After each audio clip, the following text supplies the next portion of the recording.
Hello friend, जय जगन्नाथ। आज बनवा सुजी मंडा पिठा। एथिरे मु जंतनी पैकी गरम पानी कढ़ई रे गरम पानी कगी एथिरे मु लुण चीनी पकई सारची। एथिरे फुटिले सुजी पकेइबा पकेइबा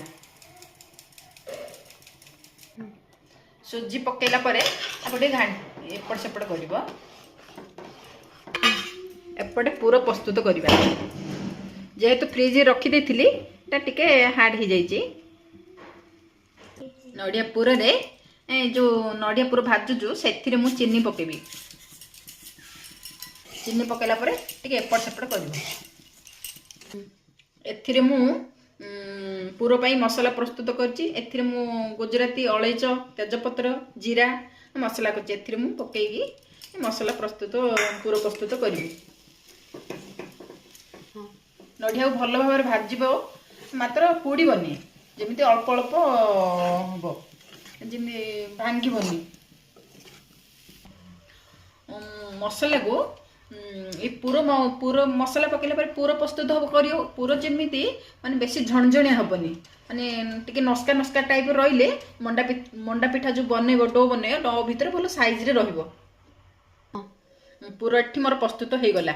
एपटे मोर जंतिनी भी प्रस्तुत। एठी मु गोल गोल करिकी आ भितर पूरा दबा।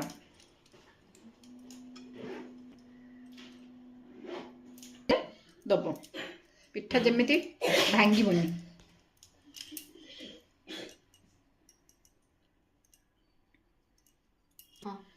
सांग माने सब देख मोर पिठा मंडा पिठा केमती सेपटा मोर ठीक है ना मत कमेंट माध्यम रे जनइब, मत खुशी लगे।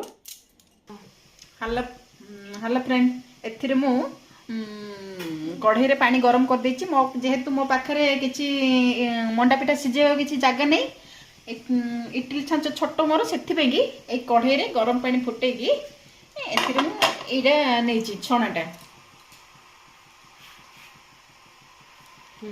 एथिरे ए करिथिबा मंडा पिठा गोल को एटे रखिबा। तापर एटा को घोड़ेबा। घोड़े गोटे 10-15 मिनट पे छाड़ दवा। एथर देखिबा हेछि ना नै। भल भाव हो सारानी। देखु ये जब लगिला पानी टाइप रे टिके लगे बोले जानव हैनी। अब देख ये पानी हाथ को लगुनि हो सारानी। मो मंडा पिठा कंप्लीट रही। Bye bye tata. कमेंट माध्यम जनइबे मो मंडा पिठा आपण मानकु देखा केमिति लगिला। आ घरे भी ट्राए करो, मते टिके सपोर्ट करो। रही बाय बाय।